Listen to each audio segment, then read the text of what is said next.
Mesdames et messieurs, bienvenue à cette séance ordinaire du 13 septembre du Conseil de ville. Le projet d'ordre du jour, mais en ouverture de séance, je vous signale immédiatement l'absence de la conseillère, Madame Gina Lheureux. Donc, je déclare l'Assemblée ouverte. L'ordre du jour, nous verrons le procès-verbal de notre dernière séance, qui était celle du 16 août dernier. Au point 4, dans les messages et reconnaissances, à 4.1, le concours Maison Fleurie, qui nous amène d'ailleurs une si belle salle devant nous. À 4.2, la visite du ministre Pierre Arcan. À 4.3, le schéma d'aménagement et de développement. À 4.4, les dépotoirs clandestins. À 4.5, prévention du suicide. À 4.6, la semaine de prévention des incendies. Au point 5, dans les travaux publics, nous verrons à 5.1 le rapport du conseiller M. Foster. Au point 6, en incendie, à 6.1, le rapport du conseiller M. Foster est suivi à 6.2 de démission. Au point 7, en loisirs et sports, en remplacement de Mme Lheureux, je ferai le rapport de ce secteur d'activité. Au point 8, en développement économique, le rapport du conseiller M. Guy Racine. Au point 9, en développement culturel et social, le rapport de la conseillère Mme Joanne Gagnon. Ce sera suivi en 9.2, demande de subvention pour la journée de la culture. Au point 10, en aménagement et urbanisme, le rapport des permis de rénovation et de construction. En point 11, en développement touristique, le rapport du conseiller M. Mario Desbiens. Au point 12, en environnement et milieu de vie, le rapport du conseiller M. Yannick Bérubé. Au point 13, en administration, à 13.1, je vous ferai rapport. À 13.2, l'approbation et le paiement des comptes. À 13.3, le rapport financier. À point 4, les autorisations de déplacement. À 13.5, la nomination du maire suppléant. À 13.6, soumission pour l'asphalte. Et à 13.7, le transport de matières dangereuses sur la route 138, territoire Haute-Côte-Nord. Au point 14, dans les actes législatifs, à 16.1, l'adoption du règlement 2016-273 et à 16.6, l'adoption du règlement 2016-274. On va faire une nouvelle période de questions et ce sera la fin de l'Assemblée. Adoption de cet ordre du jour, proposé par M. Racine. Le procès-verbal, de notre dernière assemblée, c'était le 16 août. Je rappelle que le conseil municipal se réunit toujours le lundi précédent la rencontre, donc hier soir. On a pris connaissance tous ensemble de ce procès-verbal pour éviter d'avoir la lecture intégrale à faire ce soir, qui nous prendrait des heures. Si vous n'avez pas d'autres questions, est-ce qu'on peut adopter ce procès-verbal tel que déposé? Oui. Monsieur Desbiens? Oui. Voilà. Donc, à 4.1, le concours Maison Fleurie qui vous amène avec nous ce soir. On l'a mis au début, mais si ça vous tente, vous restez pour toute la réunion. Vous allez voir des sujets quand même fort intéressants, si vous voulez rester avec nous. Chaque année, par ce concours, la Ville veut reconnaître les efforts de propreté, les efforts d'embellissement, les efforts d'aménagement floraux qui sont mis sur les terrains pour les propriétaires, les commerces, les entreprises. Et nous avons cette année 5 grandes catégories. Nous avons aussi la catégorie coup de cœur et nous avons une mention spéciale à remettre.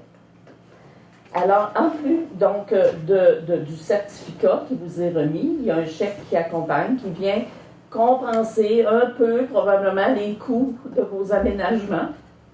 Et on vous donne aussi des engrais qui sont fabriqués chez nous par Unitec. Donc, de compost, on le sait, des résidus de la pêche, des crabiers, qui s'est transformé en engrais et ça fait des miracles sur les fleurs, sur les tomates. Tous ceux qui l'essayent un jour l'adoptent pour toujours. Alors, on se permet de vous en remettre 2 sacs à chaque gagnant et en même temps faire connaître les produits d'une entreprise locale, je dirais, qui a beaucoup d'envergure et beaucoup d'avenir. Alors, je vais me déplacer pour vous remettre à chacun dans l'ordre des catégories des prix. Donc, on va commencer par la catégorie résidentielle. Alors, le premier prix appartient à Madame Estelle Garon et Monsieur Mario Rioux sur la rue Blouin, donc une résidence très fleurie. Donc, venez me rejoindre, s'il vous plaît, Madame.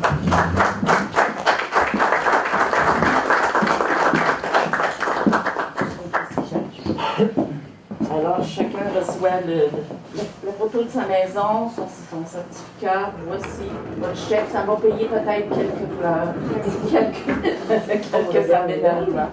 Et c'est parti. Merci. Vous remettez vos engrais, partez pas tout de suite. Et voilà, pour que l'an prochain, ce soit encore aussi beau. Toujours dans la catégorie résidentielle, le deuxième prix, une maison qui est bien fleurie aussi, Marie-Claude Rioux, David Martel, de la 10e avenue.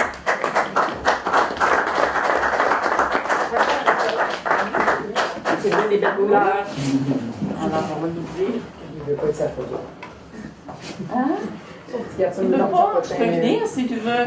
Non? Voilà. On regarde, mesdames, et c'est parti. Merci. Je vais remettre les engrais un petit peu. Pour l'an prochain. Merci beaucoup. Alors, c'était la catégorie résidentielle. Au niveau des maisons mobiles, alors, le premier prix, on va le nommer, mais je pense, si je ne me trompe pas, que la personne est absente. Madame Josette Gagnon, Monsieur Richard Morin de la rue Tremblay. Hein, les personnes qui les représentent, non? On a quand même le deuxième prix qui est avec nous. Donc, Monsieur Roger Boucher, 41 rue Vincent.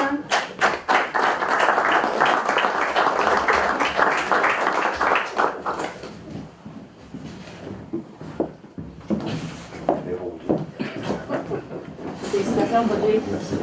Il se recule tout, voyons. Pas nous autres qui a gagné.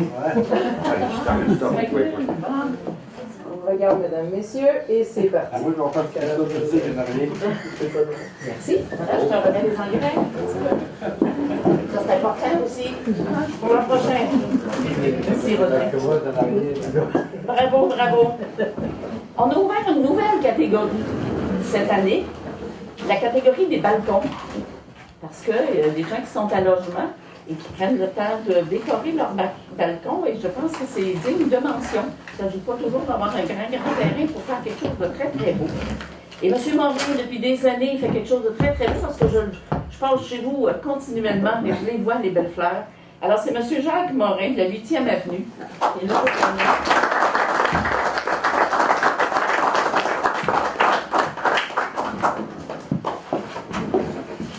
vraiment très beau, M. Morin. Bien, Vous avez beaucoup de mérite. merci. Félicitations. On regarde. Et c'est parti. Merci. Voilà. Gros merci. Bravo. OK. Allez-y, je vais aller vous porter.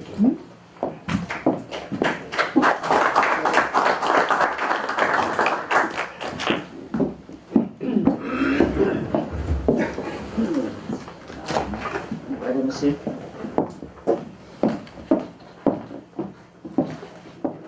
Dans la catégorie des commerces, je ne sais pas si quelqu'un représente les commerces, le Econologe, Renato, personne n'est désigné pour prendre sa place?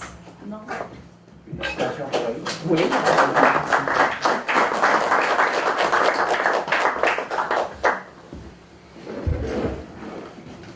Mention spéciale? Il faut que je prenne le temps d'expliquer un peu les choses.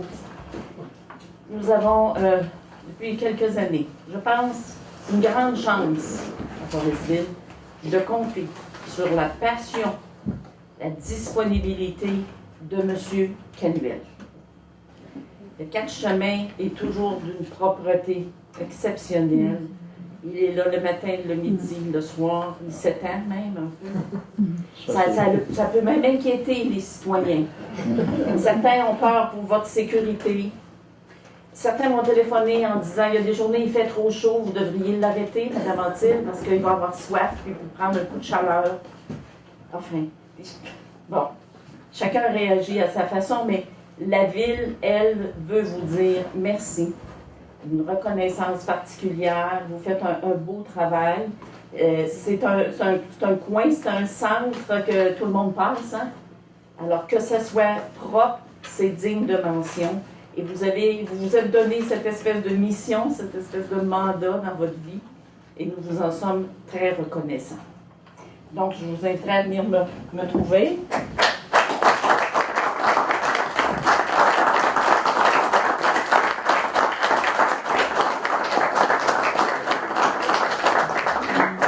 Alors, c'est une mention spéciale.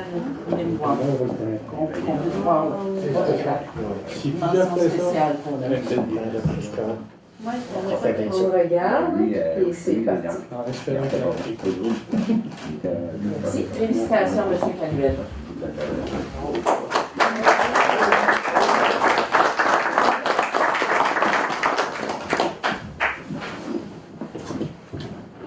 Dans les coups de cœur, maintenant, eh bien, je pense que c'est digne aussi d'une grande mention. L'équipe de Russell et de son équipe au niveau du camping de la Bélette. Il y a du travail, il y a du quotidien, hein, de l'entretien, ramasser, nettoyer, embellir, accueillir. Alors, vous êtes les ambassadeurs de la ville et nous voulons vraiment le reconnaître et comme coup de cœur. Mais avant de remettre Russell, je pense que ton équipe est ici. Mais je t'inviterais, toi, de nous les présenter à la caméra, au grand public qui peut-être ne les connaît pas.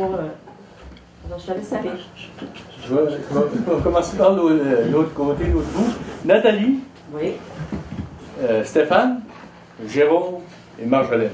bravo. C'est leur prénom. Oui. C'est comme ça qu'on fonctionne. Parfait. S'il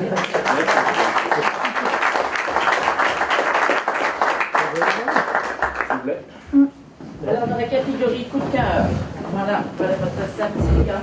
On va placer ton équipe. Oui, en même temps. l'équipe en premier. Venez, entourez-nous.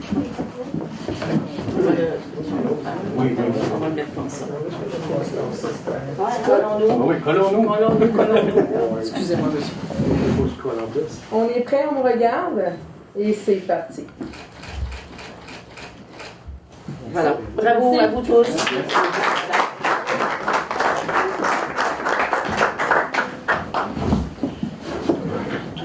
Et le dernier, qui a été un vote du public, une nouveauté aussi, une façon de faire que Marc Pigeon a initié cette année, le vote du public dans la catégorie des édifices institutionnels. Et c'est la petite anglicane qui a gagné les votes. Alors, Éric, c'est Éric Lévesque.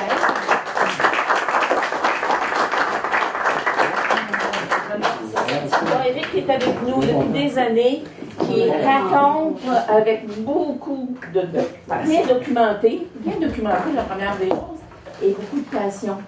Toute notre histoire, il impressionne à chaque fois les visiteurs d'extérieur. J'en entends parler, les jeunes ils écrivent des petits mots, et donc note votre écueil et tout le professionnalisme de votre intervention. Donc bravo.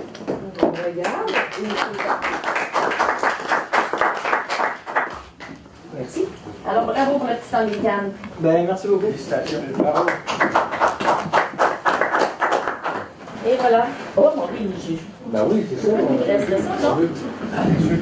On est tout dans l'air. Roger en a eu. M. Morin en a eu. Bon, on verra. Je pense bien que le camping en... On va s'en servir. On a un autre choix. Alors, nous remettrons aux gens absents leur prix dans le cours de la semaine. Je vous laisse disposer. Merci beaucoup de votre présence d'ailleurs avec nous et de votre participation à ce concours. Et je pense effectivement que vous êtes des ambassadeurs et que vous donnez l'exemple. La propreté de l'embellissement, c'est quelque chose qui se fait et on encourage beaucoup. Et donc, vous nous accompagnez dans cette démarche-là. Merci beaucoup à chacun d'entre vous. On va poursuivre à 4.2, donc la visite du ministre Pierre Arcan. Donc, le 1er septembre dernier, on a eu la couverture médiatique, mais je veux quand même revenir plus particulièrement sur le travail qu'on a fait avec M. Arcan. Alors, on se rappelle, M. Arcan est responsable du Plan Nord, il est responsable de la Côte-Nord et il est ministre de l'Énergie et des Ressources naturelles. Alors, nous lui avons fait une invitation spéciale puisque nous voulions particulièrement lui montrer et lui parler de la réfection du quai. Et ça a été une très belle journée, dans le sens que le Jean-Joseph, le cabotage de la compagnie Riverain, était en chargement de sable justement le matin. Puis on n'avait rien fait pour faire adonner les choses, là. Naturellement, donc il était en chargement. Alors ça a permis que nous fassions la démonstration réelle de comment ça fonctionne sur le quai. Nous lui allons aussi parler de nos infrastructures, donc l'aéroport, le parc industriel, le quai, qui constituent des infrastructures fort intéressantes à proximité dans le développement économique de la ville. Et bien sûr, nous l'avons entretenu de nos différents projets. Ariane Phosphate, le projet de développement éolien, le projet de la salle de spectacle, donc nos grands projets de la ville, puisqu'il est le ministre responsable de la Côte-Nord. Et donc, nous reverrons M. Arcan donc, dans ses bureaux pour le suivi de ses dossiers. L'objectif, c'était de se faire connaître à lui, de lui montrer, de ne pas juste lui parler des choses, mais de lui faire vivre et de lui montrer les infrastructures. Donc, je pense, somme toute, que ce fut un bon travail avec le ministre. À 4.3, dans le schéma d'aménagement et de développement, c'est important au niveau de la consultation de la population. Donc, vous savez que la MRC doit adopter un schéma d'aménagement et de développement du territoire. Comment est aménagé le territoire, qu'est-ce qui est permis, qu'est-ce qui ne l'est pas, quelles sont les réglementations, quelles sont les zones agricoles, zones industrielles, etc. Tout ça est dans ce qu'on appelle un schéma d'aménagement. Donc, le schéma est avancé, il y a eu toutes les étapes donc, qui sont inscrites dans la loi, mais la dernière étape, c'est une étape de consultation publique. Alors, c'est important, si vous voulez prendre connaissance du schéma, si vous voulez réagir aussi. Donc, il y a des séances, les dates à retenir pour, je dirais, notre bout de territoire. Il y a 4 séances qui vont se faire. Sacré-Cœur, Escoumins, Longuerive et Forestville. Même si vous êtes de Forestville, vous pouvez aller à celle de Longuerive et vice-versa. Alors, les dates à retenir, à Longuerive, c'est le 19 octobre et ici, à Forestville, le 20 octobre, à 19h, ici, à l'Hôtel de Ville. Donc, c'est une invitation qui est lancée. Si vous voulez connaître les éléments les plus importants de ce contenu, poser des questions, commenter, voilà, c'est l'occasion par excellence. Après la consultation, ça s'en va au conseil de la MRC. Les maires adoptent un projet de règlement qui est envoyé au ministère. Okay? Et ça devient donc applicable par la suite. Alors, l'étape de consultation du public, elle est importante. À 4.4, les dépotoirs clandestins, le conseil municipal tient vraiment à faire des remerciements particuliers au Club Quad et à tous les citoyens, je dirais, là, qui se sont joints à vous pour nettoyer les dépotoirs clandestins dans les environs de la ville, évidemment sur les sentiers de Quad. On m'a dit que dans une journée, là, ils avaient rempli une boîte de pick-up, plein de trailers, puis un conteneur de toutes sortes de déchets qui sont vraiment à proximité de la ville. En même temps qu'on vous remercie, je dirais que c'est une preuve désolante. Ça veut dire qu'il y a plein de déchets qui sont encore jetés très autour de la ville. Il y a des messages qui ne passent pas, il y a des gens qui ne comprennent pas, je ne sais pas, je ne sais plus sur quelle note il va falloir le dire, mais en tout cas, pour le moment, je dirais au moins merci à ceux et celles qui se sont impliqués pour changer les choses. Parce qu'il y a beaucoup plus de chiolage qu'il y a des gens qui passent à l'action pour changer les choses. Fait que quand il y a des gens qui posent des gestes concrets, positifs, je pense que c'est digne de mention. Je sais que ça a été, je pense, sous l'égide de M. Tremblay. Donc, bravo. Merci. Je sais que vous avez l'espoir peut-être d'unir les municipalités de la Haute-Côte-Nord, d'en faire peut-être éventuellement une journée dépotoir. C'est une excellente idée. Puis j'espère qu'un jour, vous ne pourrez plus faire une journée parce qu'il n'y aura plus de dépotoir. C'est mon plus grand rêve. En attendant, merci beaucoup. Merci. à 4,5 en prévention du suicide, malgré le fait que la date est passée, c'était le 10 septembre, qui était la 14e journée mondiale de prévention du suicide. Ils avaient cette année le thème « Allumer pour la prévention du suicide ».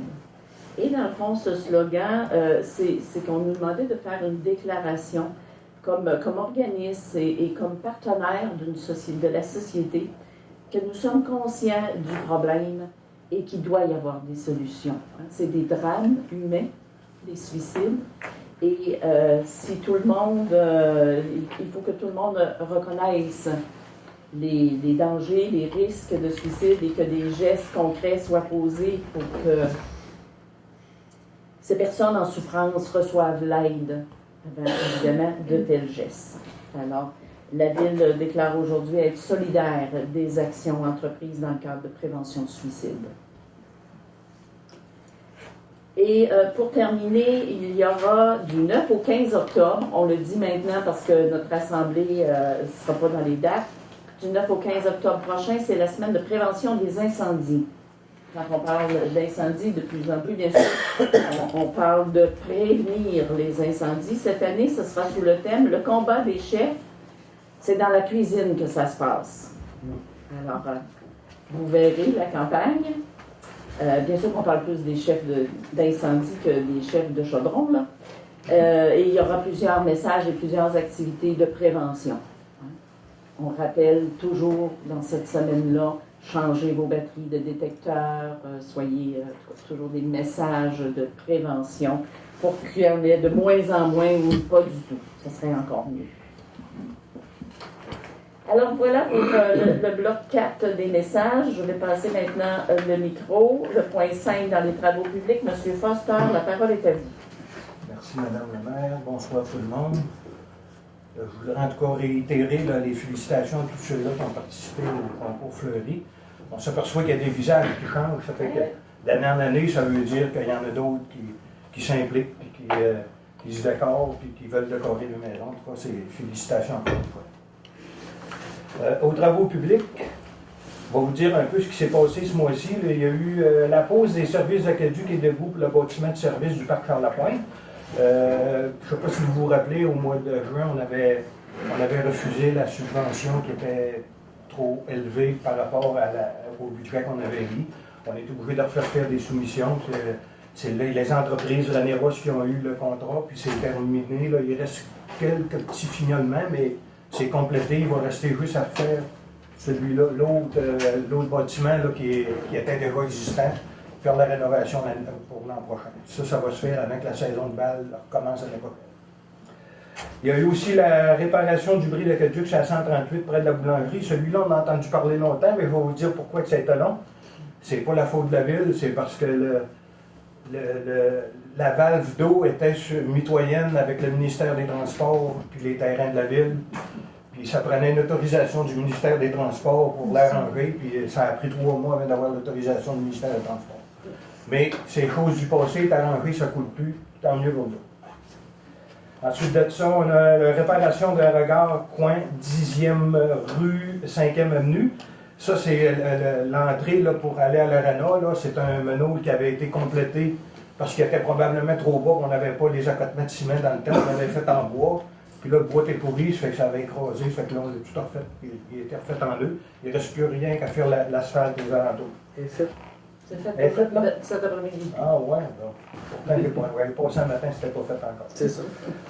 Réparation des puisards et des conduites pluviales à l'intersection de la 3e avenue et de la 11e rue. Ça, c'est juste en arrière de l'église, là. On est encore en train de travailler. Normalement, au printemps prochain, il ne devrait plus avoir de pêcheurs qui se promènent sur la 11e. Là, ça va être réglé.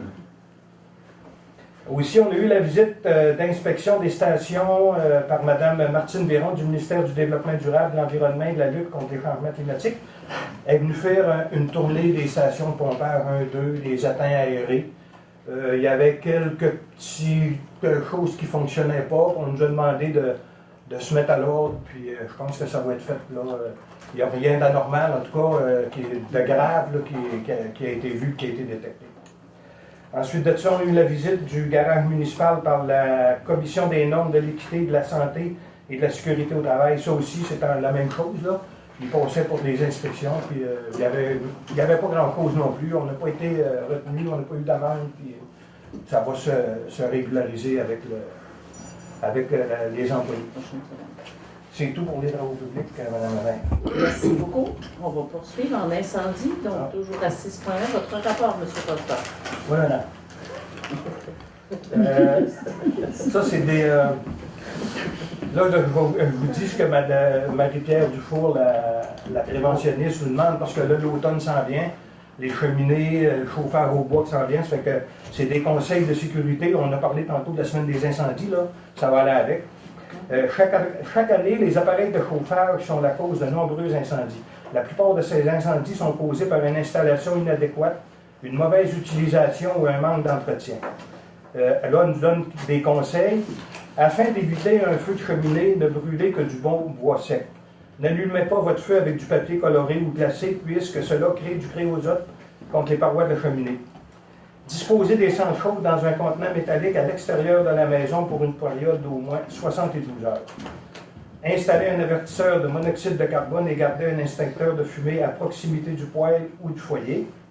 Puis afin de valider la conformité de vos installations, si vous pouvez communiquer avec le service de prévention, ils se feront un plaisir de vous répondre. Ça, c'est si jamais vous faites installer des nouvelles installations, là, pour installer ça n'importe comment, il y a des règles à suivre, là, tant de pieds du mur, si c'est pas un mur combustible ou non combustible. Fait que, avant de faire l'installation, pour ne pas avoir à un moment donné à refaire vos devoirs, là, on demande d'appeler ici au service des incendies, puis on va tout vous donner les informations pour que votre installation soit adéquate. C'est tout, Mme la maire. Merci beaucoup, M. Foster. À 6.2, par résolution, donc nous avons la démission de 2 pompiers dans la division de Forestville, M. Michel Beaulieu, qui était entré en fonction en 2010, et M. Jérôme Tremblay, qui était entré en fonction en 2011. Donc, on les remercie quand même de s'être impliqués. Et il faut donc, par résolution, accepter leur démission. Proposé par M. Foster. Voilà. En loisirs et sport, maintenant, donc en l'absence de Mme Lheureux, la première mesure, je vais attirer votre attention sur le dépliant des loisirs, dépliant donc qui a été disponible lors de la soirée Info Loisirs. Il y en a quelques exemplaires sur le coin de la table de Mme Kennedy. Il est donc toujours évidemment en vigueur, dépliant qui est fort apprécié. Parce qu'il donne toutes les activités, les numéros de téléphone, donc il est toujours disponible. Il est sur le site web aussi de la ville, donc à faire connaître. Et bel outil qui a été créé par notre service de loisirs. La plupart des activités sont en reprise vers la mi-septembre, d'autres vont aller après la chasse. Tous les plateaux disponibles, la patinoire, la salle Ginette Bessérois, le cours de musique, danse, les gymnases, la polyvalente, l'école Saint-Luc, la salle d'entraînement, le curling, les quilles, donc tout ça là, est dans la reprise, bien sûr, de cet automne. On voudrait attirer votre attention davantage sur des démarches qu'on entreprend immédiatement avec une firme spécialisée pour l'évaluation de l'installation de notre piscine. On se rappelle que la piscine a été construite en 1962. Elle prend un peu de l'âge, malgré un bon entretien, des réparations un peu à chaque année. Mais il faut absolument penser, là, je pense, des travaux majeurs pour le début de la saison 2017. Et donc, avec une firme spécialisée, on veut vraiment faire une bonne évaluation, une remise en état, en forme, si possible, de cette piscine qui est fort appréciée. Et il y a à l'horizon, bien sûr, des possibilités de subvention pour ce type d'installation-là, qui date quand même de plusieurs années. Fait que dès maintenant, on se met en démarche pour l'amélioration de cette installation. Le bâtiment de service, on en a parlé brièvement tantôt. Le bâtiment de service, donc au parc Charles-Lapointe, sera bien sûr très fonctionnel pour le début de la saison 2017. Nous avons complété toutes les installations qui étaient nécessaires et qu'on avait planifiées en respectant évidemment le budget de la ville. Au point 8, en développement économique. À 8.1, le rapport du conseiller, M. Racine, maintenant. Oui, merci Madame la maire. Bonsoir tout le monde. Je vais vous parler de la réfection du quai. C'est que nous avons confié à la firme Axar le mandat d'actualiser les coûts de réfection et d'évaluer également différents scénarios de faisabilité sur la protection concernant les intempéries ainsi que son agrandissement. Et également, nous avons mandaté la firme Généart afin de faire des levées bathymétriques, afin de documenter les données sur la navigation concernant nos installations actuelles. C'est tout pour l'instant. C'est un dossier à suivre. Merci beaucoup, M. Racine. En développement culturel et social, au point 9.1 maintenant, le rapport de la conseillère, Mme Gagnon. Bonsoir, Madame la maire. Bonsoir tout le monde. Alors, dans le cadre de la reconnaissance du patrimoine bâti de la Bréville, nous sommes heureux de vous annoncer que nous avons reçu une subvention de la MRC Haute-Côte-Nord via son programme d'aide au patrimoine, un montant de 4 000 $. Il nous manque seulement la réponse de Nouveaux Horizons pour les années pour mettre en place ce projet. Le comité de spectacle de Forestville est heureux de vous annoncer que les prochains spectacles auront lieu samedi le 24 septembre 2016 à la salle de conférence Joe Marino de l'Econologe, avec le spectacle Rire en boîte de Forestville, mettant en vedette Martin Turgeon, Marco Métivier, Kevin Montreuil. Ça, vous pouvez voir des bouts de leur show sur notre page Facebook du comité de spectacle. Puis ça, c'est à compter de 20h au coût de 25 $. Et le dimanche 9 octobre 2016, toujours à la salle de conférence Joe Marino, l'humoriste Fabien Cloutier, qui est aussi comédien, ça aussi, ça va être à compter de 20h au coût de 25 $ aussi. Surveillez nos publicités sur notre page Facebook, dans notre journal Haute-Côte-Nord, ainsi que sur le panneau publicitaire de la ville pour toutes les activités du comité de spectacle.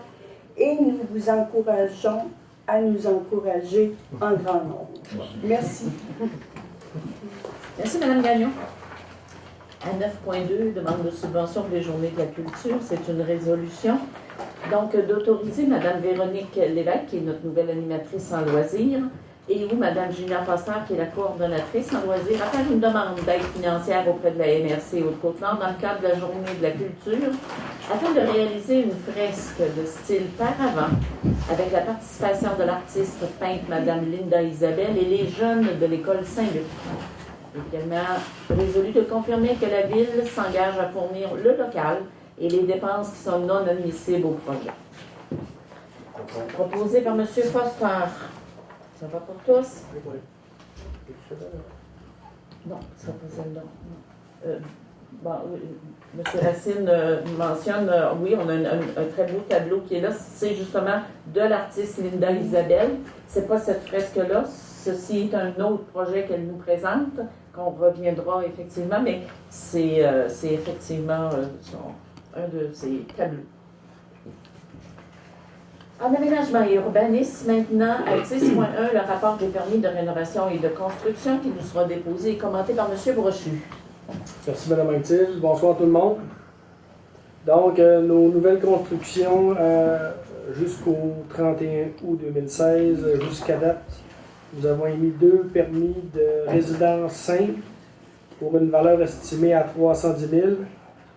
L'an passé, on n'avait aucun permis d'émis. D'ailleurs, aucun permis de construction l'an passé jusqu'au mois d'août. Ensuite, un permis de chalet. Un permis, vous n'êtes pas levé.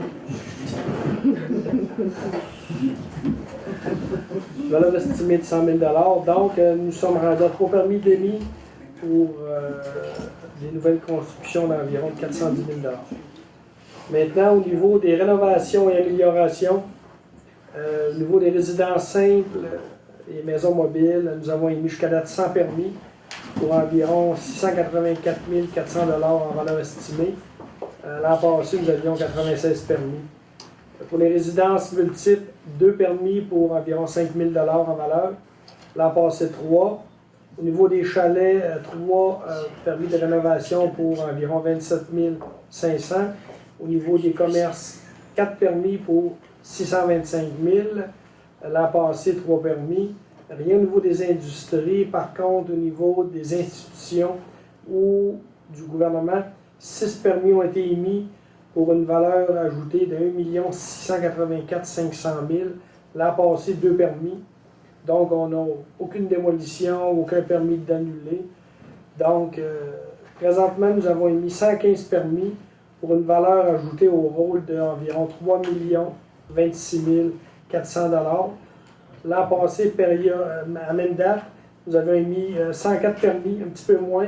Par contre, la valeur était beaucoup moindre, soit 1 181 650 $. Alors vraiment, il y a beaucoup de permis de rénovation et d'amélioration. On parle de 3 millions à la valeur foncière de la ville, c'est important. C'est-à-dire qu'il y a beaucoup de gens qui procèdent à des réparations de leur demeure. Tant mieux pour l'ensemble de la communauté. Au point 11, en développement touristique, maintenant à 11.1, le rapport du conseiller, M. Desbiens. Merci Mme la maire. Bonsoir tout le monde. Vous parlez du musée de la Petite Anglicane. La saison est terminée depuis le 3 septembre. Un total de 1138 visiteurs en 2016, comparativement à 987 en 2015. Aussi, les travaux de la réfectation de l'extérieur devraient être terminés dans les prochains jours, ou peut-être de jours finis. C'était sur le... Aussi, l'accès à la Violette. Le protocole d'entente entre Bois-Alex et la ville a été signé. Un certificat d'autorisation sera nécessaire pour installer la passerelle prévue de Nantes à la plage. Cela n'empêchera pas en rien les débuts des travaux de sentier faits par M. René Foster. L'installation de la passerelle se fera au printemps une fois le certificat reçu. Aussi, le camping de la Violette. Le camping fermera ses portes le 30 septembre.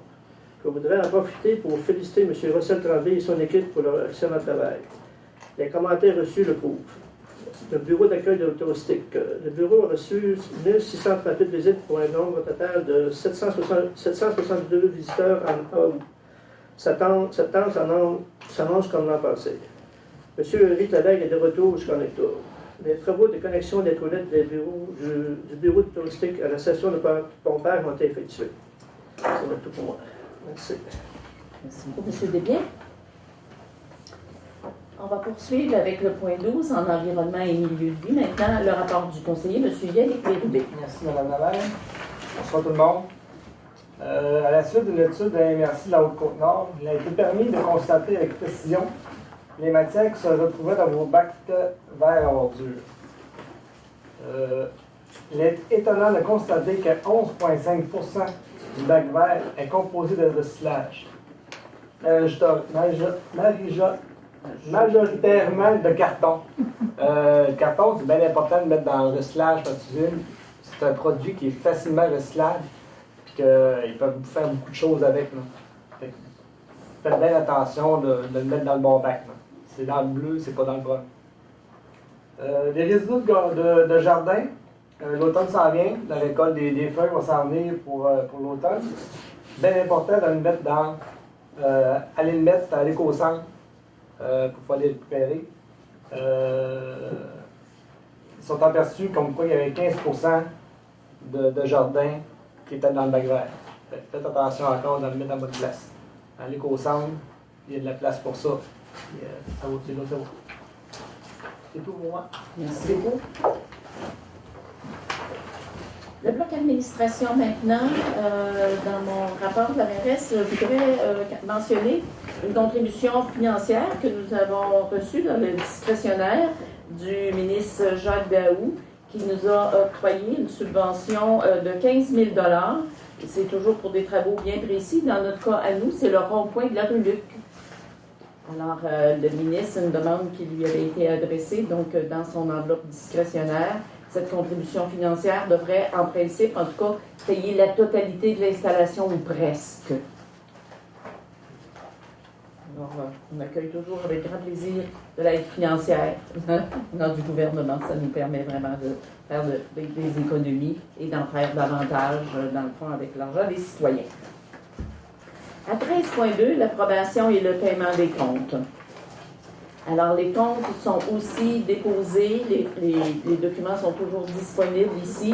au comité de travail du lundi, donc d'hier soir. Chaque ligne est regardée par les conseillers et on voit les dépenses. Pour donc les approuver ce soir par résolution, attendu qu'une copie des listes des comptes payés par prélèvement bancaire, par chèque, des comptes à payer ont été distribués à chaque membre du conseil et tous en ont pris connaissance.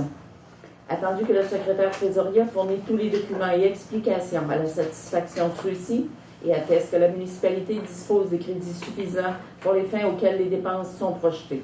Il est donc résolu d'approuver les listes de comptes payés par prélèvement bancaire, par chèque, et d'autoriser le paiement des comptes à payer, le tout en ayant une dispense de la lecture intégrale.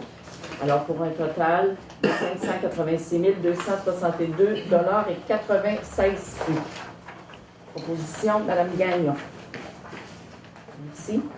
À 13.3, dépôt du rapport financier déposé et commenté par M. Brochu. Merci, Mme Actil. 8 mois de complété.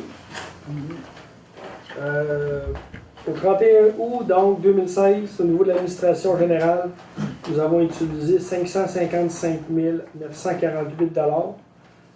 Nous avions prévu utiliser 833 862 cette année financière. Donc, présentement, on utilise 67 %. Et au niveau du ratio, c'est ce qu'on aurait dû utiliser au niveau du budget.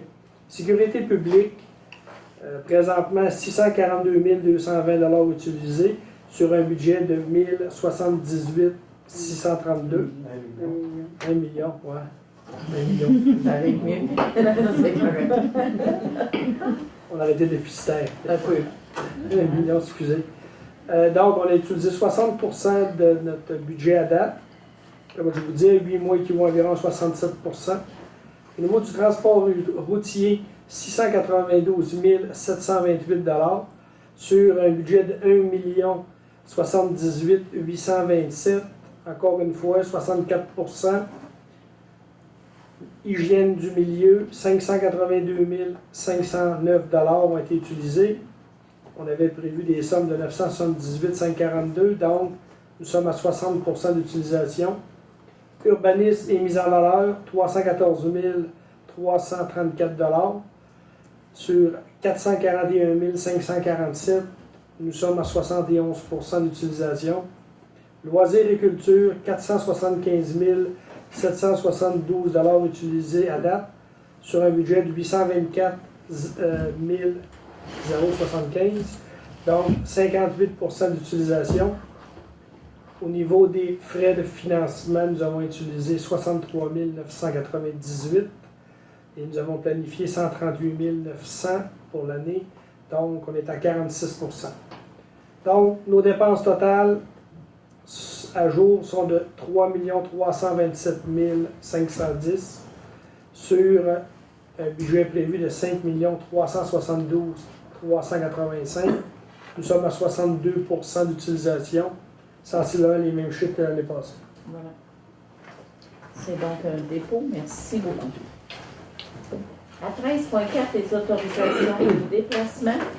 Donc, le 7 septembre à Bécomo, M. Marc Pigeon s'est déplacé pour rencontrer ce qu'on appelle la SODEIS, c'est la Société de développement économique du Saint-Laurent. Le 13 septembre, donc, M. Pigeon, toujours, ira à Trois-Rivières. Il y a là un événement qu'on appelle porte-à-porte, organisé par les armateurs du Saint-Laurent sur le cabotage maritime. Alors, il nous représentera à cette rencontre. Le 15 septembre prochain, aux Escoumins, Mme Peggy Bourque-Ouellette, il y aura une rencontre des agents de développement de chacune des municipalités, donc de la MRC. Du 19 au 21 septembre, à Boucherville, M. Marc Pigeon sera présent au colloque du Conseil des aéroports. Et une date qui reste à déterminer à Bécomo, M. Pigeon se déplacera pour rencontrer Mme Patricia Huet de la MRC Manicouagan concernant l'aéroport. Par résolution, donc, pour que ces déplacements puissent s'effectuer, M. Yannick Bérubé. À 13.5, une nomination d'un maire suppléant. Conformément à l'article 56 de la loi sur les cités et villes qui prévoit la nomination d'un maire suppléant, afin d'exercer les pouvoirs de la mairesse si celle-ci est absente du territoire ou empêchée de remplir les devoirs de sa charge. Il est résolu donc de nommer le conseiller M. Guy Racine à titre de maire suppléant jusqu'à la séance de janvier prochain. Merci, M. Racine. Par voie de résolution, M. Desbiens. 13.6, soumission asphalte. Je vais vous dire en entrée de jeu que c'est déjà commencé parce qu'il fallait procéder rapidement. Ben, il faisait beau, puis c'était le temps avec les pluies. Bon, voilà, donc c'est déjà commencé. Le 31 août, à 14h, Mme Lison Huard, greffière adjointe, M. Pierre Perron, directeur des travaux publics, ont procédé à l'ouverture des soumissions pour le projet fourniture et pose d'asphalte en présence du public. 2 soumissions ont été reçues.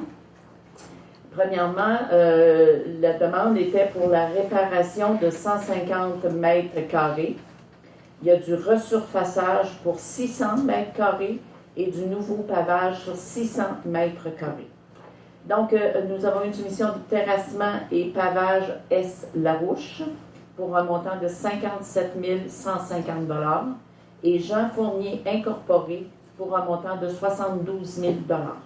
Donc, résolu d'accepter la plus basse soumission reçue conforme, c'est terrassement et pavage SL au montant de 57 150 $ plus les taxes applicables. Monsieur Foster, ça va pour tous? Oui. À 13.7, transport de matières dangereuses sur la route 138.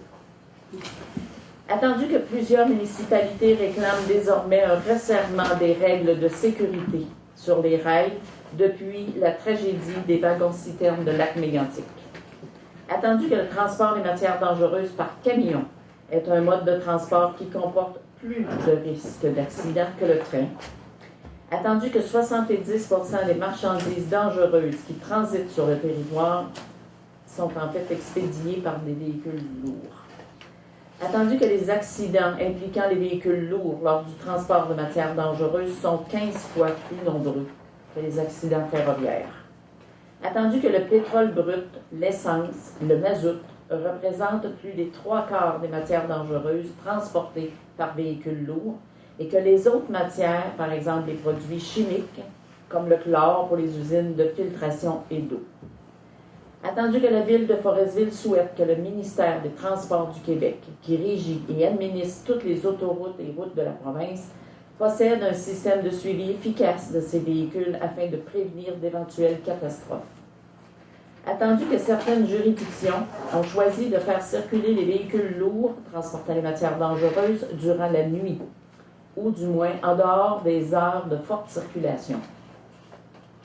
Attendu que lors d'accidents graves, la route 138 peut être fermée de longues heures et que c'est la seule route que les véhicules peuvent emprunter sur le territoire de la Haute-Côte-Nord. Attendu que la municipalité des Escoumins demande l'appui de toutes les municipalités de la Haute-Côte-Nord.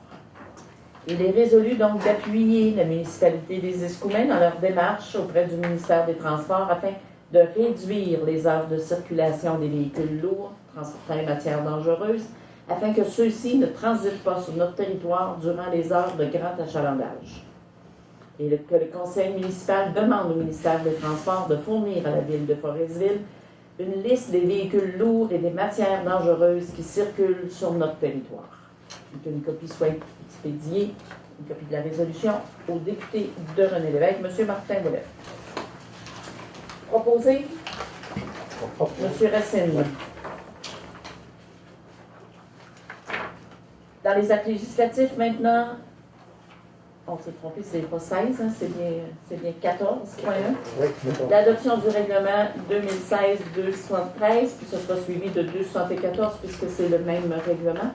Donc, un avis de motion de ce règlement a été donné par la conseillère Mme Joanne Gagnon lors de la séance du 16 août dernier. Attendu qu'une copie du règlement ait été déposée selon les délais de l'article 356 de la loi des cités et villes, les membres du conseil l'ont lu et ont pas tenu de refaire une lecture. Attendu que ce règlement a pour but de se conformer à la loi 83, modifiant diverses dispositions législatives en matière municipale concernant notamment le financement politique, qui a été adopté le 10 juin dernier, qui prévoit des modifications à la loi sur l'éthique et la déontologie en matière municipale. Il est donc résolu d'adopter le règlement 2016-273 relatif au code d'éthique et de déontologie des employés municipaux de la ville afin d'interdire aux employés de la municipalité de faire l'annonce lors d'une activité de financement politique, de la réalisation d'un projet, de la conclusion d'un contrat ou de l'octroi d'une subvention par la municipalité. Proposé, M. Desbiens. Et en fait, la suivante, à 14.2, pour le numéro 274, c'est exactement le même texte, mais celle-ci s'adresse davantage aux membres du conseil et aux élus. Alors, c'est relatif au code d'éthique et de déontologie des élus municipaux, et ça vient interdire aux élus et au personnel de cabinet d'annoncer des activités de financement, de projets qui ont été réalisés ou de subventions dans le cadre d'une activité politique. C'est dans le code d'éthique et de déontologie de la ville, donc celui des élus, celui des employés municipaux. Proposé par M. Foster. Ça va pour tous? Oui. Ceci met fin donc au sujet qui était à l'ordre du jour.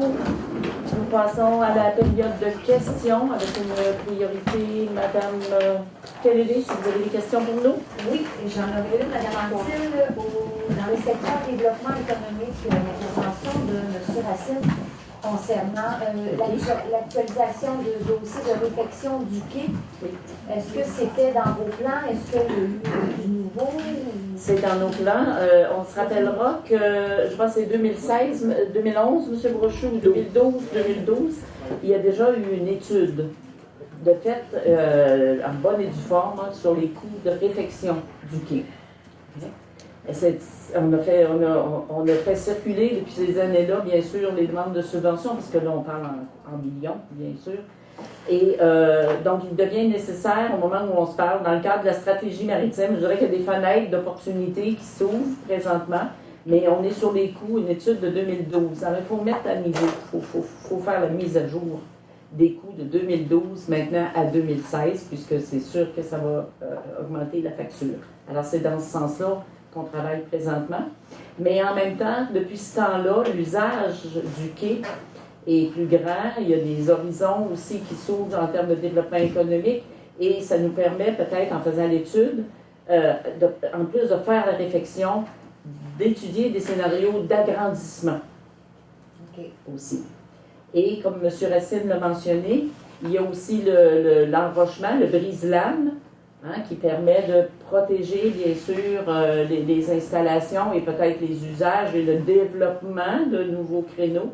Donc, on va faire, c'est dans ce sens-là qu'on va faire une étude plus complète, mais on va quand même se démarrer avec l'étude de 2012 qui, elle, parle de la réfection du quai. D'accord. Et vous avez donné le mandat à la firme Axar. OK. Axar. En même temps, bien sûr que l'accès au quai, ça demande aussi, parce qu'on sait qu'il y a eu du dragage dans les années précédentes, donc des données bathymétriques, donc l'état de l'accès au quai.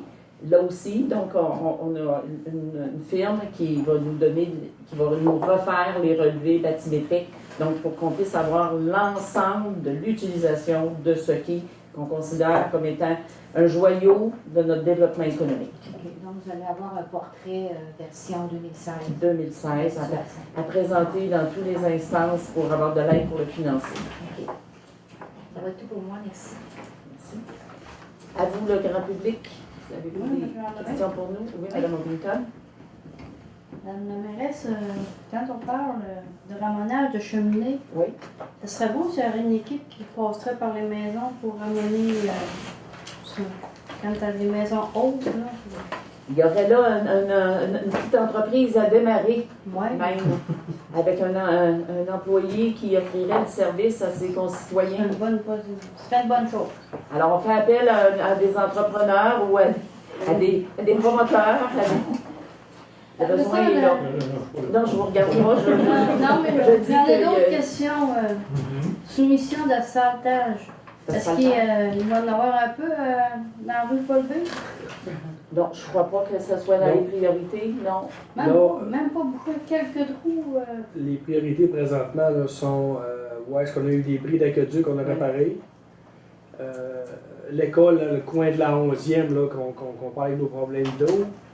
Le coin de la rue Albert, qu'on doit absolument faire parce que là, la rue est déphasée complètement. Mais tout aussi, on est magané. Je me permettrais peut-être de compléter, Mme Ovington, puisque vous mettez le sujet sur la table. Au sein de la MRC, on a trois villages qui ont, comment je dirais, un rang ou une route à l'arrière. Ouais. Forestville, Bergeronne, le rang Saint-Joseph et Sacré-Cœur. Okay? Et Colombier, le rang 7, effectivement. Et on va entreprendre, parce qu'il y a des possibilités de se doter, là, on va faire des travaux particuliers par rapport à ces infrastructures-là. Parce qu'on constate que dans nos 4 municipalités, on a tous le même problème. C'est sûr que ces 4 routes que je viens de nommer pour les 4 municipalités ont besoin de réfection. C'est quand même peu peuplé. Ça coûterait beaucoup de sous pour faire la rénovation. Donc, il faut compter sur d'aller chercher de l'aide. Et au niveau de la MRC, on est à ce niveau-là. On va s'asseoir à la table pour faire un plan spécifique à cette problématique-là pour les prochaines années. OK. Puis, y aurait-tu possibilité en même temps de couper des branches le long des croches, puis où les pancartes, que les branches, on ne veut presque plus les pancartes? Oui, ça fait pas partie du même problème. Là. Non, mais moi, il n'y en a pas. Oui, d'accord. C'est bon, je vais prendre en note. Oui, effectivement. D'accord. Après ça, il y a 2 maisons pour appuyer. On s'entend, on a déjà parlé de l'année passée. Ils sont vraiment désuets, là. Vraiment d'un effet critique. Oui. Je ne sais pas s'il y a eu une amélioration là-dessus. C'est quoi qui a été fait là-dessus? Ben, vous savez, oui, on a un certain nombre de maisons, je dirais, dans la ville, qui parfois sont délabrées, mais qui ont des propriétaires et sur lesquels, évidemment, il faut compter sur leur bon vouloir de s'améliorer, mais la ville ne peut pas disposer des propriétés. Ou envoyer une lettre, comme... Ah, oui. Je sais que je comprends. Il y a beaucoup de lettres, madame, qui sont envoyées. Hein, mais, merci d'avoir répondu à mes questions. Est-ce qu'il y a d'autres questions pour nous? Ça va? D'accord. Donc, merci beaucoup de votre présence. Levée de l'Assemblée, proposé unanimement. Monsieur Bérubé. Merci beaucoup.